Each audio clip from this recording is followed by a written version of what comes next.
Good evening and welcome to the Alliance for Unity. I was the founder of the Alliance for Unity and originally its leader. But Jamie Blackett, my good friend and colleague, is now the leader of the Alliance for Unity, although I am a member of the small circle of leadership within the organization. I am also a candidate for the Alliance for Unity for the Westminster by-election that we still confidently expect in the Rutherglen and Hamilton West constituency. And whenever the Holyrood elections are, and I'll come back to that point, I'll be setting my cap at a seat in Holyrood also. 2 seats, 1 wage, I quickly emphasise, and following in the footsteps of Alex Salmond, about whom more later. It has become a commonplace to describe our country as increasingly like a banana republic without the sunshine or the bananas. But I want to begin this evening about a much closer comparison, and that is the extent to which the Ulsterisation of Scottish politics is proceeding at such an alarming pace that it's time the government at Westminster and in Whitehall sat up and took notice. Just in the last half an hour, I've been watching a video on a platform called I Write.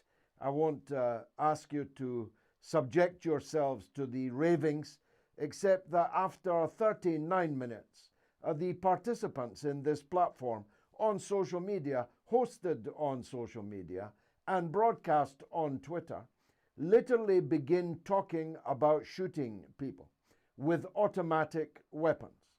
They talk about shooting English policemen with automatic weapons. These are Scottish nationalists. And the Twitter platform, which made such a fuss about Donald Trump and his friends, have an absolute responsibility to immediately move in and close this site down, because the open exhortation to deadly, fatal violence cannot possibly be within the terms and conditions of these platforms.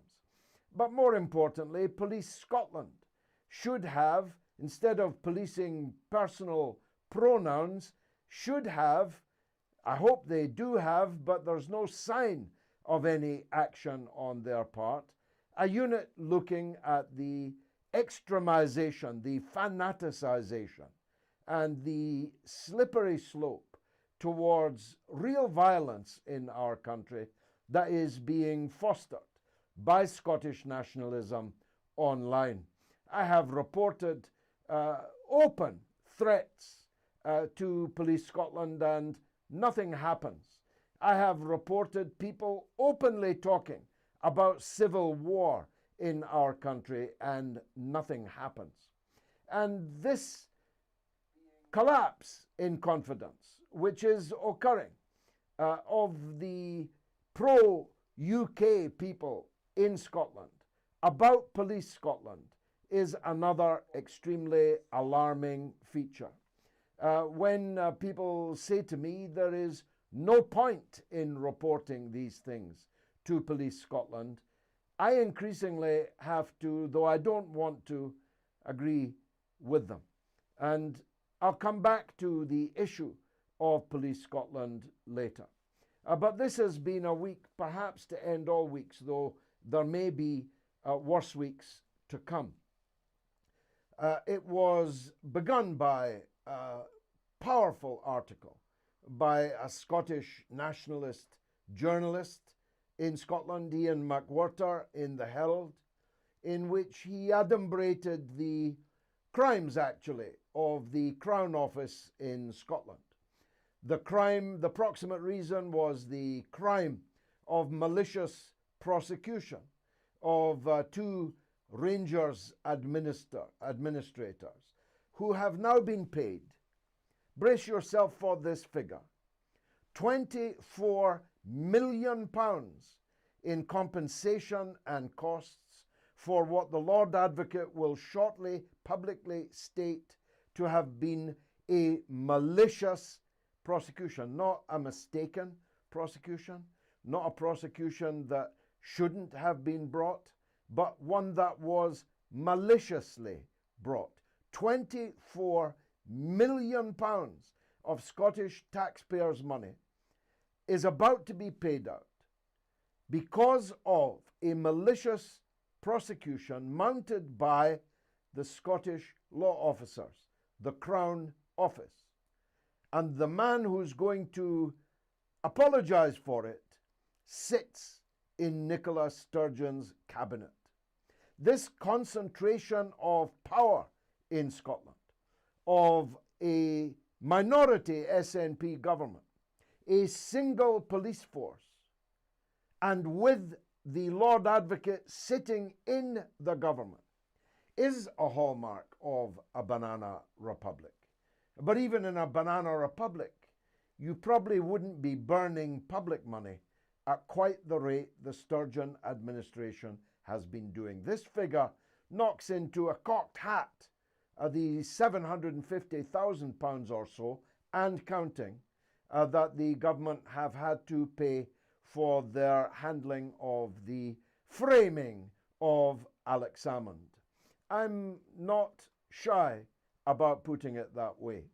The SNP framed their former leader, Alex Salmond. Now, I'm against Alex Salmond, as I'm against Nicola Sturgeon, though there's no doubt in my mind that one is considerably more qualified as a political leader than the other. But I'm for justice, no matter who it's for, no matter who it's against. And Alex Salmond was the victim of a conspiracy that might well have put him in prison for the rest of his life. Going into prison in his shape at the age of 66, he might never have come out. This attempted assassination is now being unmasked at such a rate that the SNP leadership simply cannot staunch the flow of new information, new evidence, new whistleblowers coming forward all the time. I myself am in possession of knowledge which I cannot publicly impart for legal reasons. Actually, there are only two safe places to talk about some of these things. One of them is under parliamentary privilege and the other is under courtroom privilege.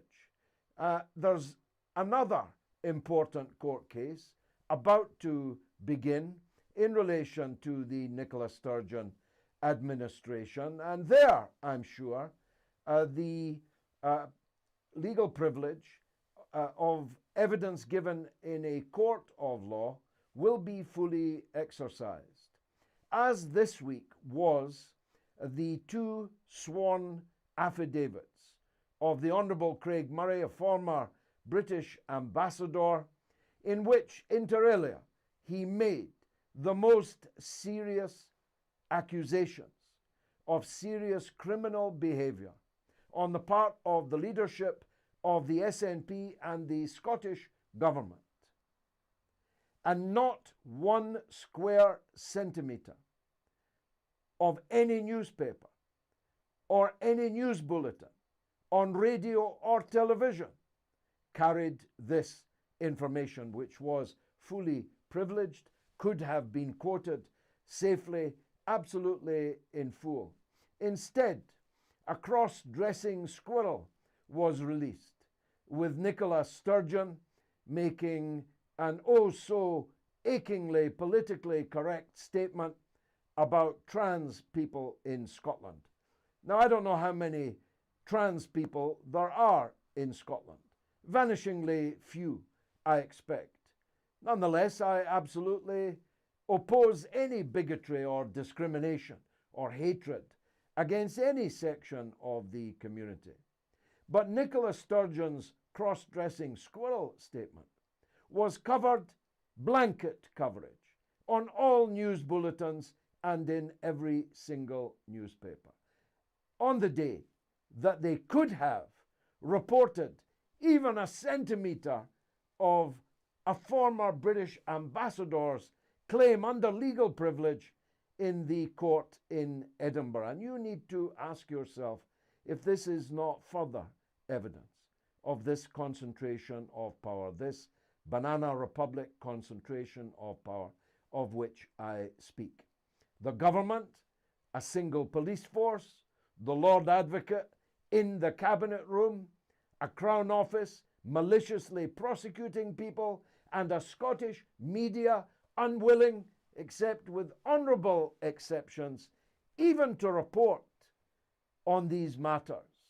If that is not a cause for alarm, at a time when people are openly discussing using automatic weapons under the saltire, under the rubric of Scottish nationalism, if you're not alarmed by that, then I don't know, maybe my nerves are getting to me, because I'm extremely alarmed that I have brought my family back to live in a country that is being misgoverned like that. Now, Craig Murray's accusations are easily found on the internet. I cannot go through them for legal reasons, but the affidavits that he entered into the court are sworn testimony. If they are untrue, then he has committed perjury. And if he's committed perjury, he must be charged with perjury. He has not been charged with perjury, and I happen to believe that every word in his affidavits are true. And you can go and look for yourself, and you will have to look for yourself, because you certainly won't find it anywhere on the Scottish media. When the next court case of which I speak comes along, that'll be standing in the name of a rather more powerful individual than Craig Murray. But I still wouldn't put money on any coverage in what passes for the Scottish media when that court case comes along, which is, in any case, imminent. So we're living in very dangerous and quite dark times.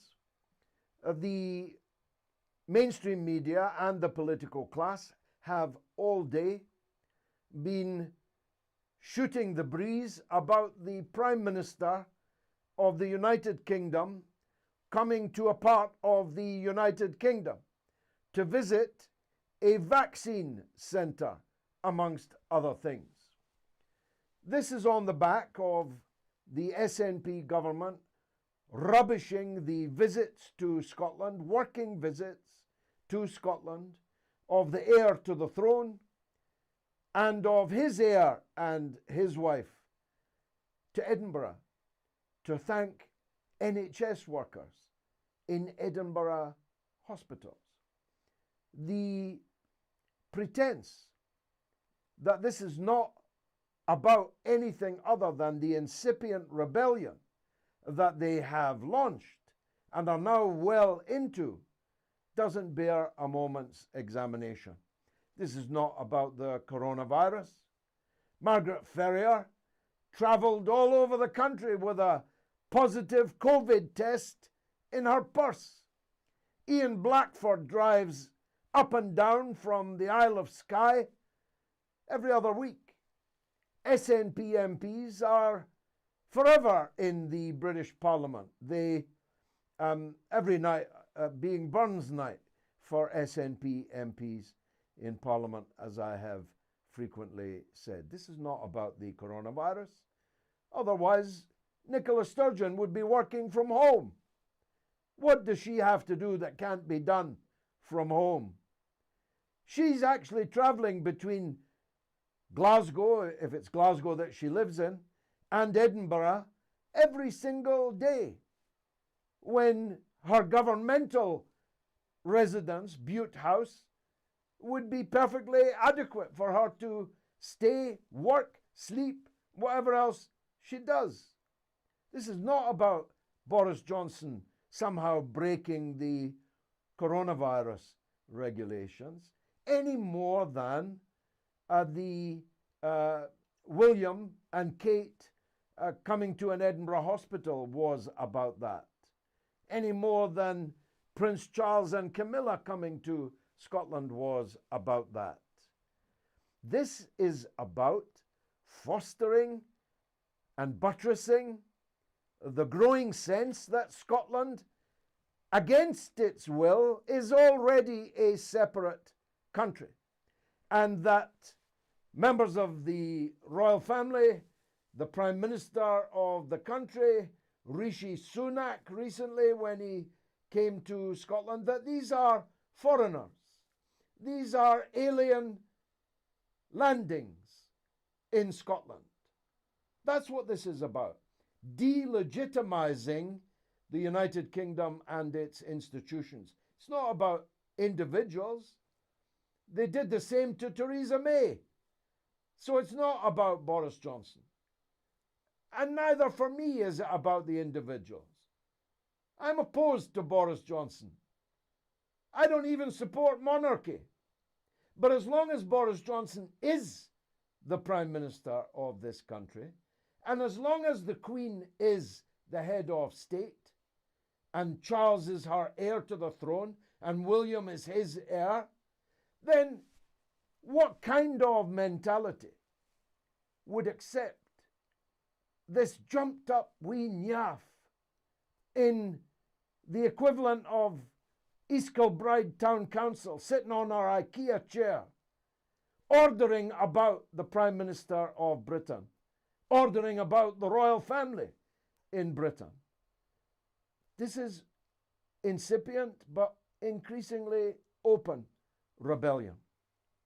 And much more seriously than these examples, the threat, again made just this day, to give to the European Union the details of the contract which the British government has signed with the so-called Scottish government, is close to an act of treason, because its purpose is to assist the European Union in inhibiting, blocking the supply of vaccines to the United Kingdom from manufacturers and distributors inside the European Union. There is no dispute about that.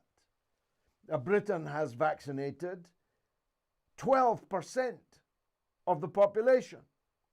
Germany has vaccinated 2% of the population.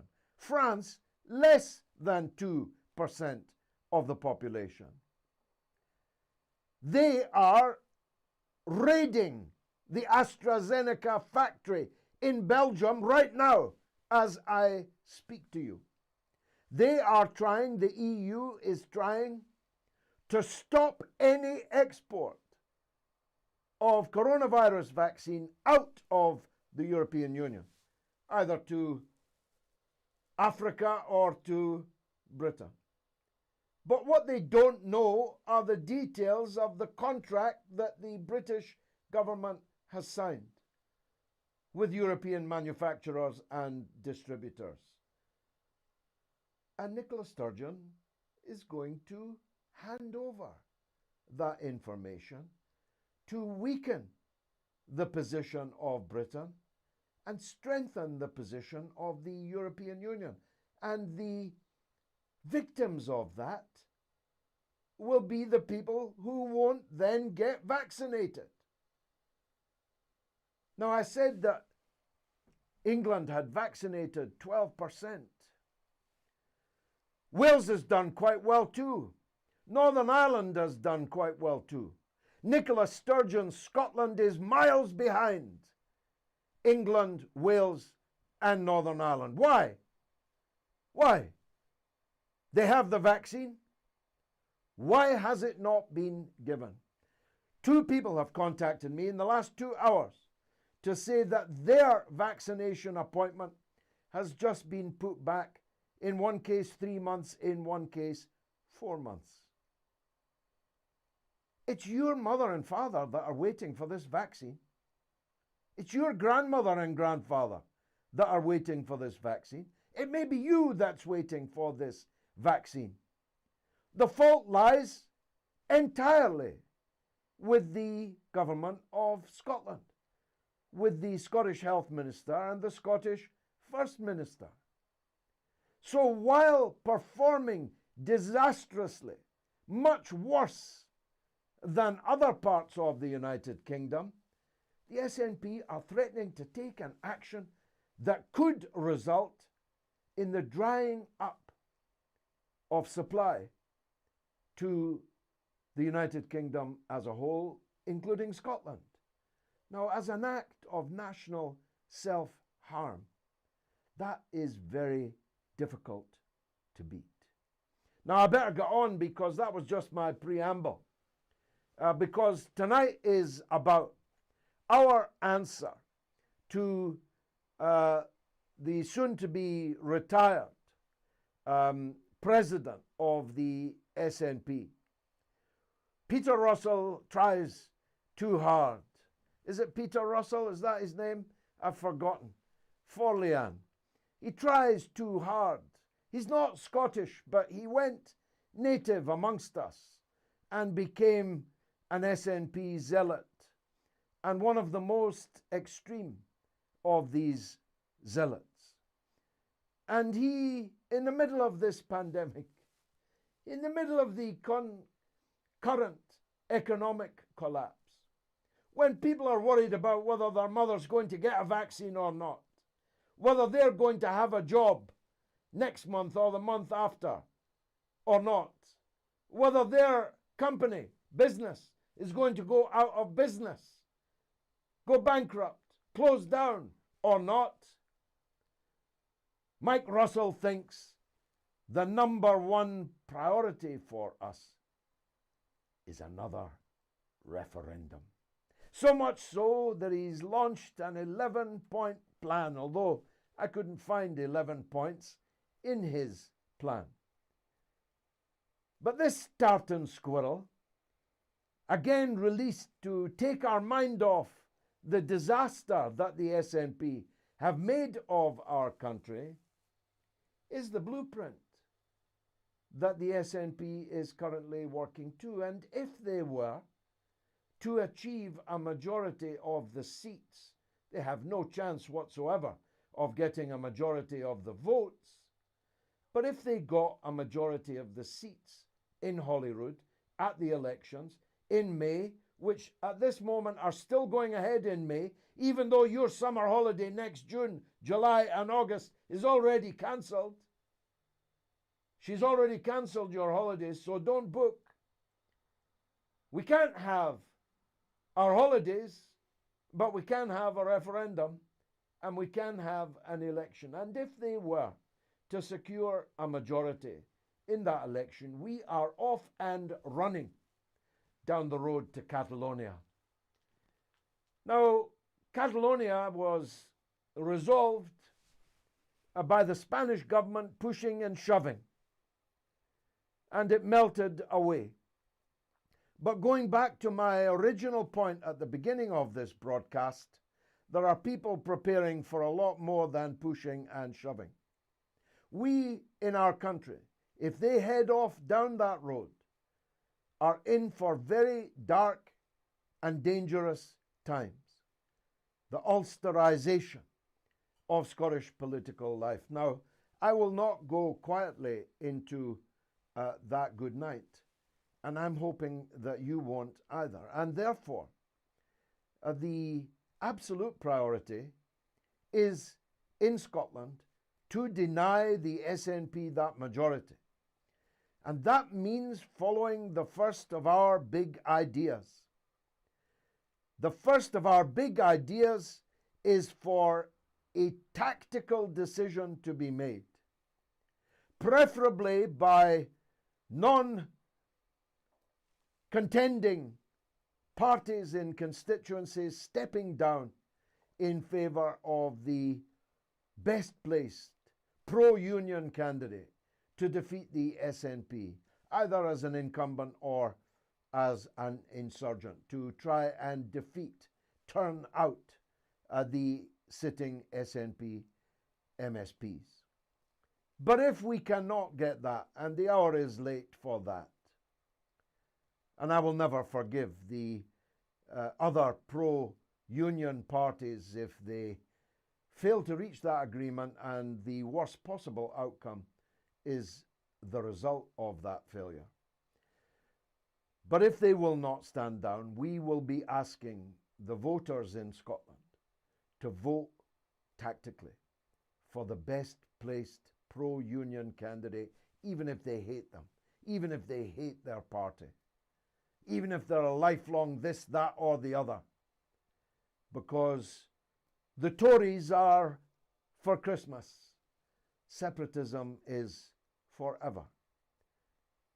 And it will not even be reached without serious, serious trouble in our country. And if reached, will see a blight upon the economy and the society in Scotland, the like of which we cannot at this stage imagine.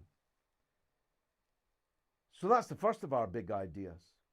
The second of our big ideas is that Scotland needs a government of national unity, and we, if elected to the Parliament as All for Unity, as we will be registered in the next couple of weeks, as All for Unity, if we are elected, we will do everything that we can to bring about a government of national unity. But much more needs to be done. We can't go on like this.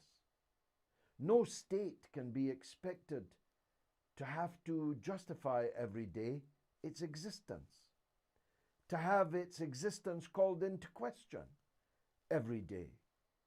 That doesn't happen in Germany, doesn't happen in France. You can't break up Germany or break up France. You can't break up normal countries.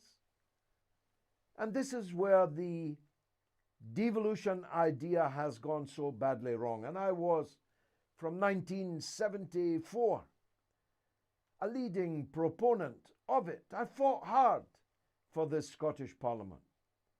But we definitely underestimated the damage that can be done when a devolved assembly falls into the hands of people who are not seeking to govern Scotland better, but are seeking to tear Scotland out of the United Kingdom that created the devolved assembly in the first place. So we need clarity.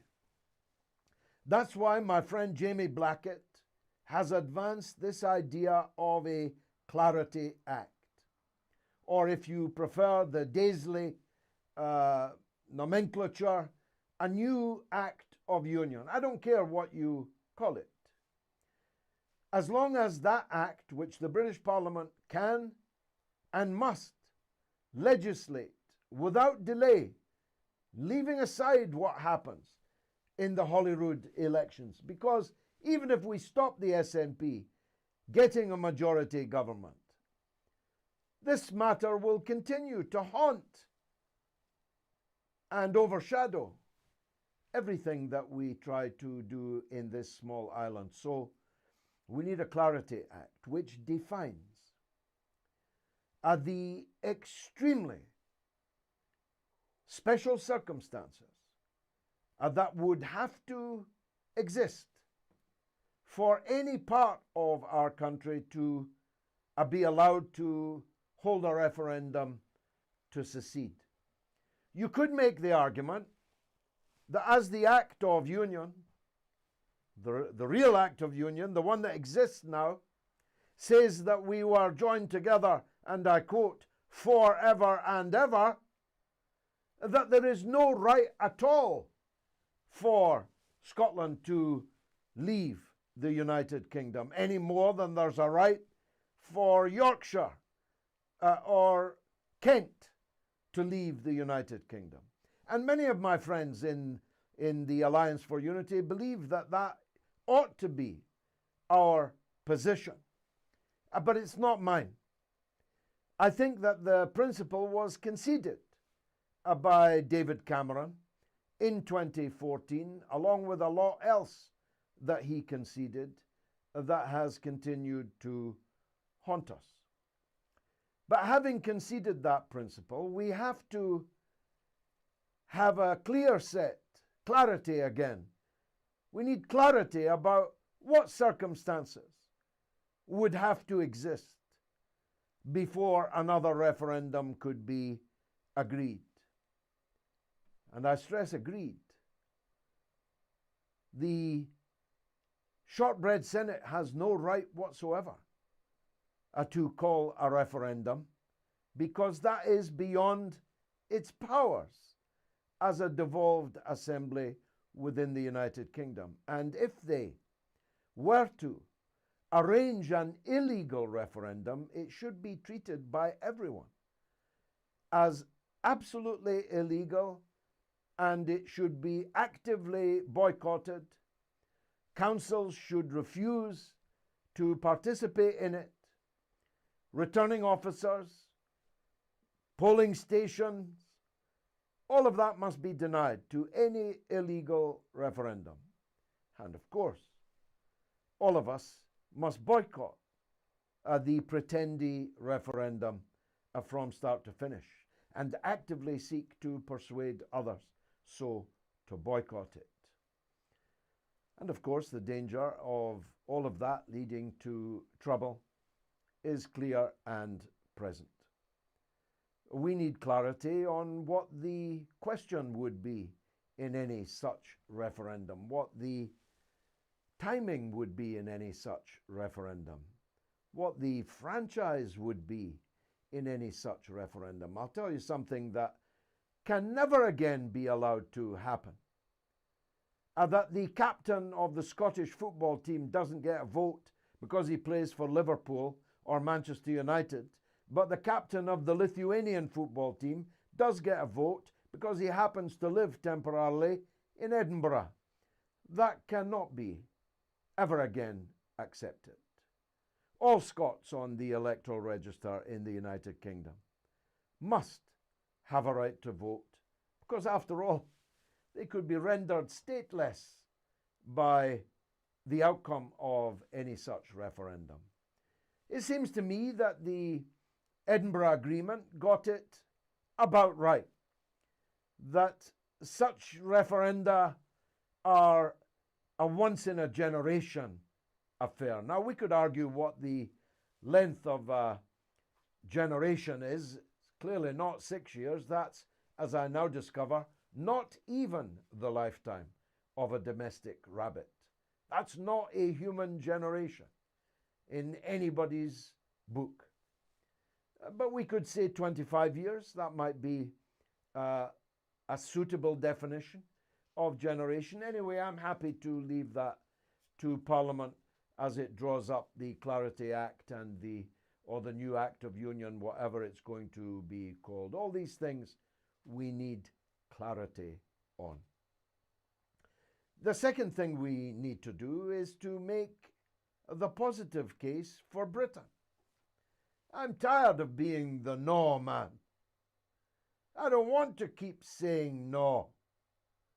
I want to proselytize in this land for a new Britain outside of the European Union, which can be, as it can be, a green and pleasant land from Land's End to John O'Groats.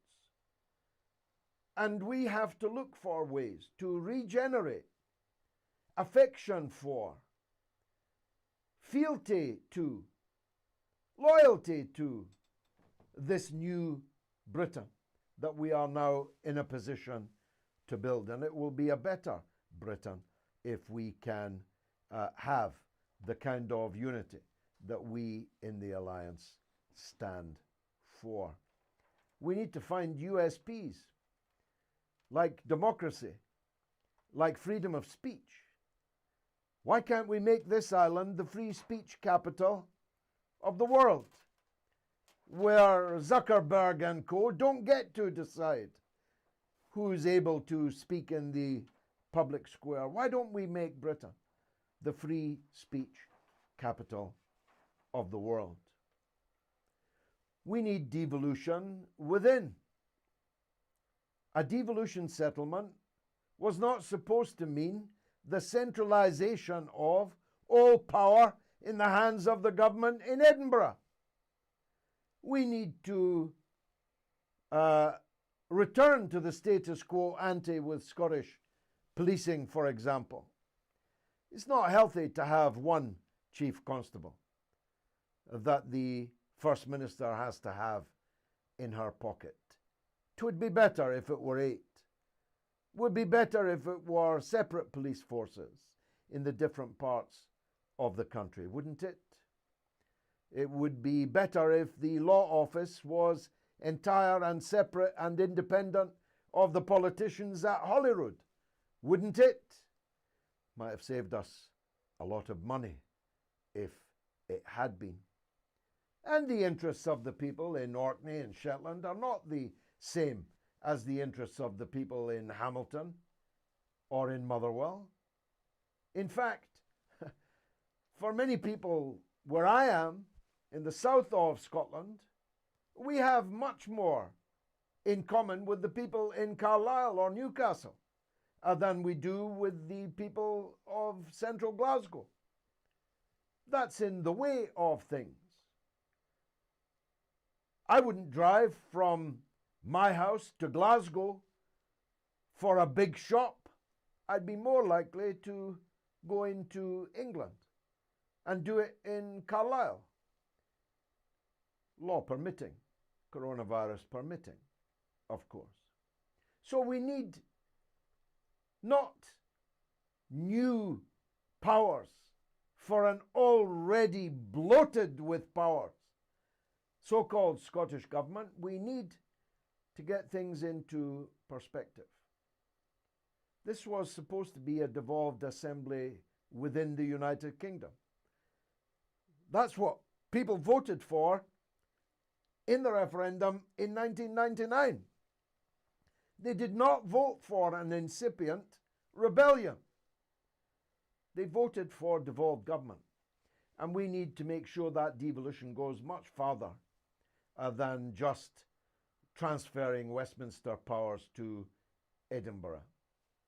We need a better electoral system too, I must tell you. I've never been convinced that list MPs that no one ever heard of, no one voted for directly, and who do nothing, have no constituency representational role, don't even have to have a single surgery in a whole 4 or 5 year term. We need a new electoral system for Holyrood also. We need guarantees against the use of power in Edinburgh to falsify our children's education, to, without authority, without consent or permission, expose our children to things that they should not be exposed to, and that if we had been asked, we would not have assented to. Our children cannot be guinea pigs in the SNP's also woke political correctness experiments. I don't want John Swinney's sex education curriculum, thanks very much, taught to my children. I will not accept it. And I don't think I'm alone among Scottish parents in refusing to accept that. But that's not, of course, where it ends. We recently discovered that our school children had been being force-fed absolutely false history about the events in George Square in 1919. Now, make no mistake about this. And here, of course, I speak personally, not for my friends. I would have been in the middle of the crowd in George Square. But what I will not accept is my children being taught that the British government sent tanks into George Square to break up the demonstration, and that never happened. But it was taught to our children falsely. The falsification of history is a very dangerous step towards 1984. George Orwell's 1984, which was supposed to be a novel, not a manual for a government in Edinburgh to pursue. We need reforms at Holyrood. We need this government of national unity. We need media reform. Now, in case anyone's getting excited, I'm absolutely opposed to any government, any state, being able to tell any private media organization what they should print, what they should broadcast. In fact, there's too much of that already. But I do have the right to say, as someone forced to pay a BBC license fee, that the state broadcaster, I don't know what they think the first B in BBC stands for, but that the British Broadcasting Corporation in Scotland should have gone over entirely into being an instrument of Scottish nationalist propaganda.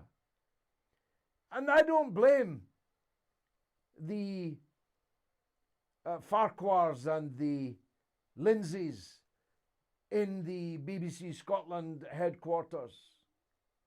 I know them well. I blame the British government and the bureaucracy of the BBC, from the governors to the chairman, that they appoint for allowing this situation to happen.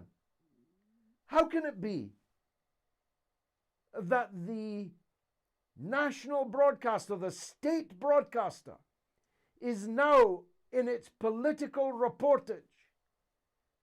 Now even Big Taylor has gone. The next guy, the Wichita linesman, Glenn Campbell, he's just as bad as Brian Taylor.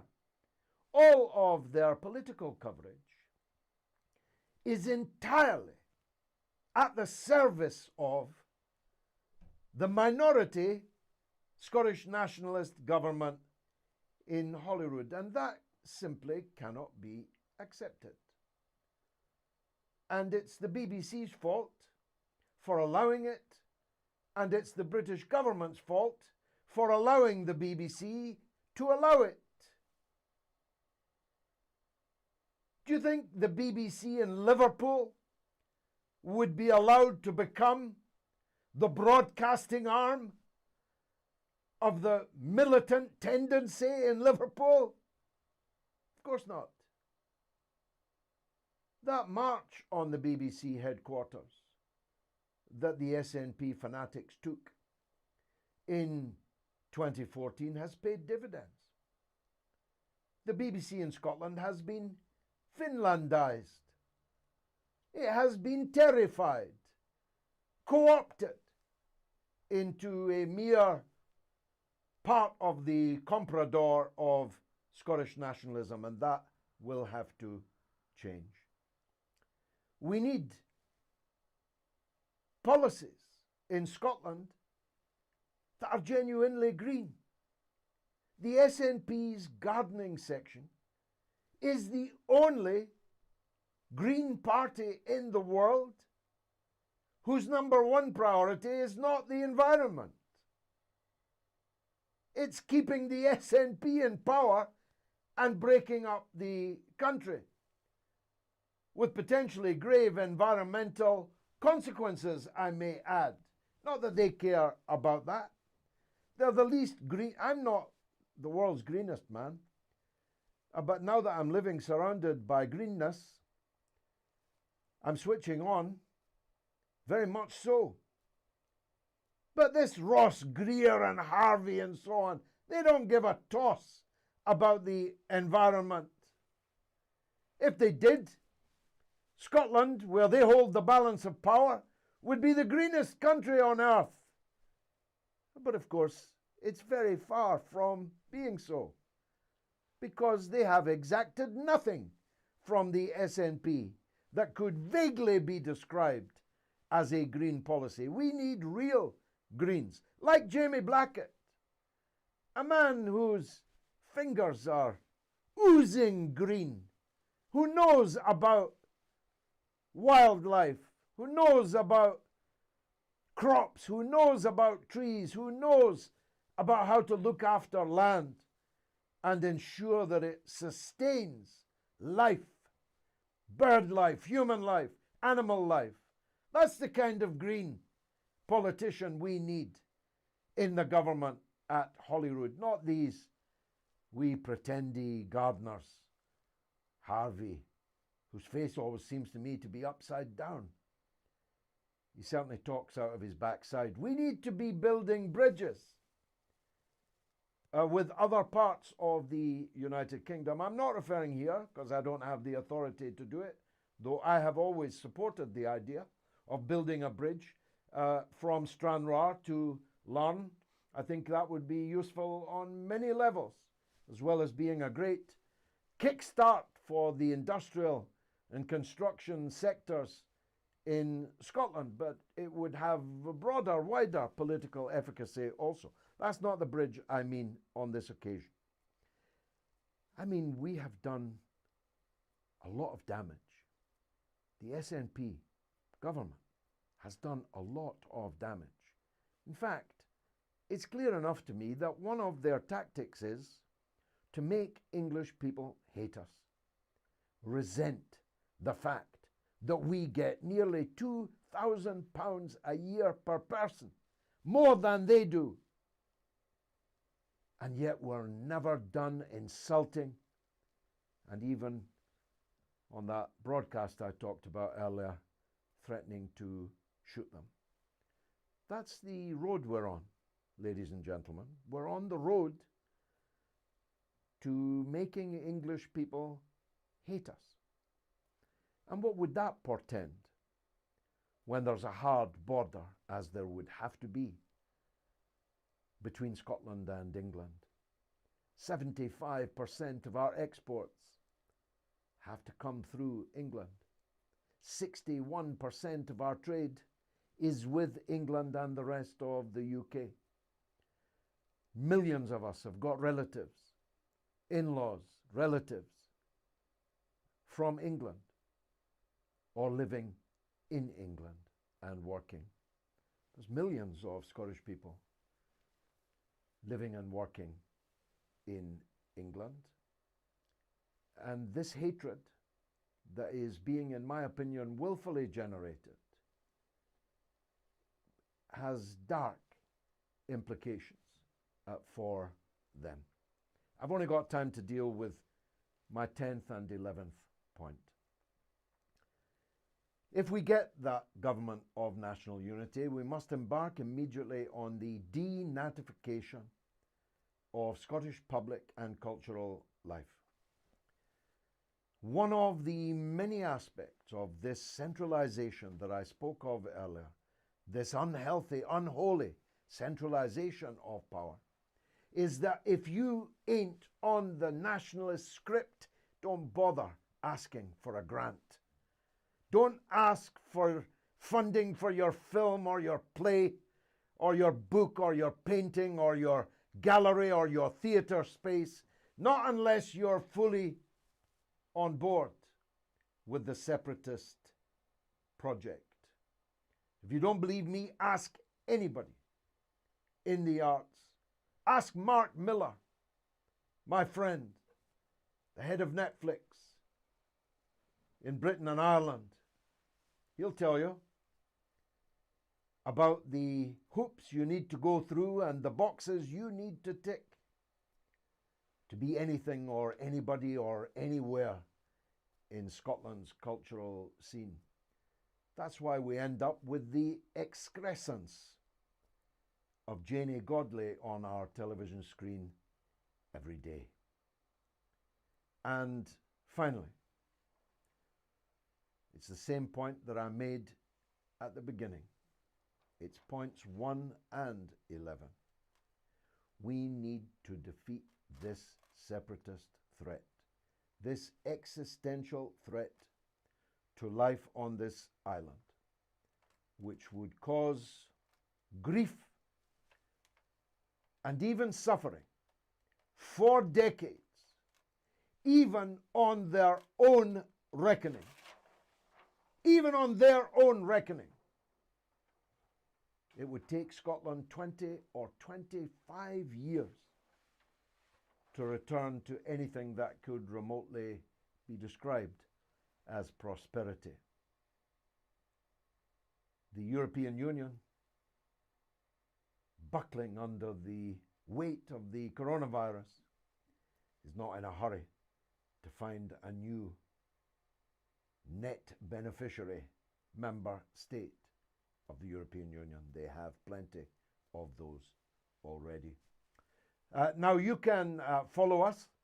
You can write to us, www.alliance4unity.uk.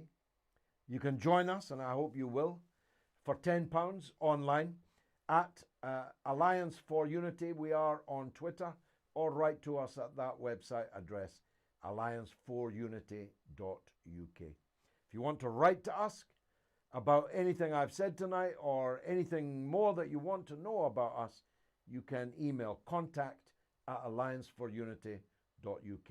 You can even become a candidate. We will be fielding candidates in every region of Scotland. We expect that we will win seats in the Holyrood elections, which may not, after all, be 99 days from now. The coronavirus may very well cause the postponement of these elections. So you've still got plenty of time if you want to become a candidate. So ask us for an application pack. And the email is contact@alliance4unity.uk. We've got 20,000 followers now on Twitter. We've got lead candidates in mind in every region. We are, I think, here to stay, whatever happens in May or whenever Holyrood goes to the polls. It may be that we succeed, first time, and in which case the threat of separatism will be dulled but not extinguished. Or, God forbid, it may be that we fail and that new battles lie ahead. Either way, all for unity, Alliance for Unity is here to stay. Thank you very much for watching.